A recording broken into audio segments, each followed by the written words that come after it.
The move is finally over. I'm back. Looking back at 2021, I realized that pretty much every single character that's been added to the games I cover, so like first-person shooters and online games, they've all been over-the-top overpowered. Sati equals overpowered mega damage. Azan equals unkillable damage tank.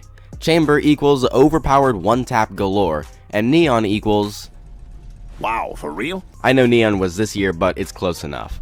When 2022 came around, I thought maybe it was all just a big mistake and we're over it. No, just no. In this video, I'll be giving my tips and tricks on the newest OP champion, VII. I'll be showing you how to turn him into a beast, how to unload 40 bullets in less than half a second, and a reload time that's so crazy, the game can't even load it, and so much more.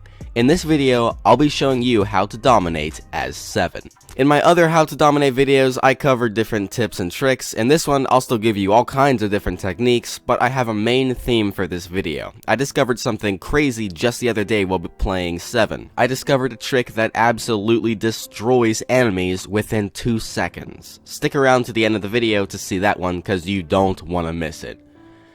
Now, a detailed ability breakdown is vital to mastering VII. It might sound kinda boring, but I'm gonna be giving you facts that no one else is really talking about, so let's begin. Heavy SMG is VII's primary, by far one of the most unique weapons in this game. Heavy SMG has 3 different modes that you can switch between on the fly, the default being burst, then mag dump, and automatic. Starting off with burst. Burst mode fires off 3 rounds that deal 150 damage each every 0.6 seconds. The reload time is 1.2 seconds, but it can be animation cancelled to 0.8. This weapon's range is medium to longer ranges, but don't get me wrong, it works just fine up close. Mag dump is next, and it's by far my favorite of VII's alternate fires, simply because it's so unique. Empty your whole 40 round magazine in about half a second, dealing 475 damage every 10 bullets. This weapon, as well as burst mode, has accuracy bloom, so beware of that. Its reload time is 1.4 seconds, it can be animation cancelled again, and its range is definitely close. And finally, automatic. When you shoot someone with this gun, they're gonna feel it for weeks to come, my friend. Each round deals 200 damage, and the fire rate is a bullet every 0.175 seconds.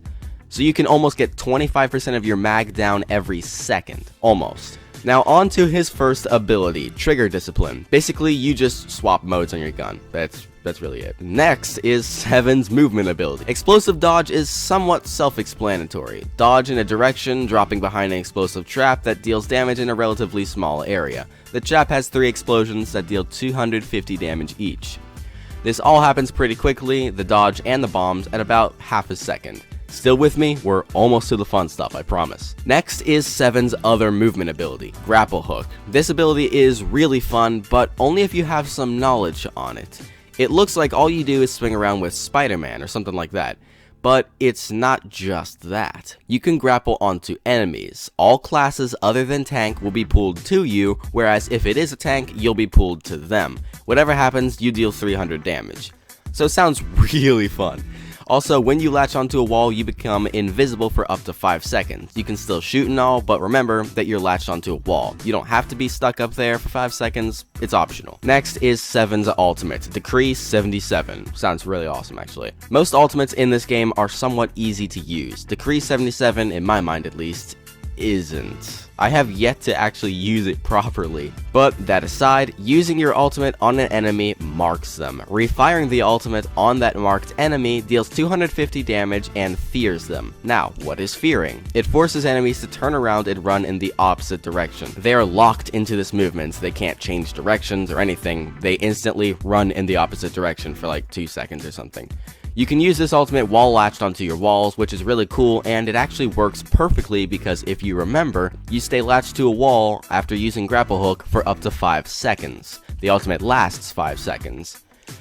You can't use any abilities while using the ultimate, so best find a good spot to use it before you just run up defenseless. You can't cancel it, and you can use it on the whole enemy team. Guys, I started my channel on the 21st of February 2021. We're almost at 1,000 subscribers in 1 year. We don't have much time left, great gamers, so if you're watching this right now, subscribe if you haven't already. I know we can do it, you guys are kinda pro at this. Maps play a big role in what characters you play, the routes you take, and what decisions you make, all of it. VII is no different. The best maps are more closed-in ones for this guy, but this kinda goes for all flanks. Now, you have waited very patiently, or skipped here, which is still fine I guess, but the point is that you need to learn this godlike technique quick if you want to dominate and get to like level 50, the golden skin, or level 100, or whatever. First step, make a deck of cards that has Unknown Caller and Rapid Response maxed out. You can have anything else you like or you feel comfortable with as long as it has those two maxed out. Then, when you spawn into a game, choose the talent Tribunal Upgrades. Also try as soon as possible to max out Deft Hands in the item shop. And basically, for the whole game, you use your movement abilities to flank right up to an enemy and only use Mag Dump. Now let me explain what this does. The talent Tribunal Upgrades gives Mag Dump a fire effect, so it now deals more damage. By maxing out Unknown Caller and Rapid Response, you now make it so you reload very fast. And also, Mag Dump has very little bloom. By maxing out Deft Hands, you now get a reload speed that's so fast the game can't even handle it. Honestly, it's crazy. The animation just bugs out. So you empty a 40-round magazine in less than half a second, and it does even more damage because it sets them on fire. You now reload in less than half a second, and you're back to it. Next to no bloom or anything. This is seriously insane. Guys, please use this. I hope you have learned something from this video. I know you have. Playing with this technique was ridiculous, and as I promised on the community page, I'll be making a What Makes Skyrim Great video very soon. I hope you have a great day, and remember, life is short. Play great games. Azan is a very interesting character. I've talked a lot about him on this channel. He has a very interesting set of abilities, a very interesting playstyle, and he's not an easy champion to get down unless you know his secret. He's actually Atlas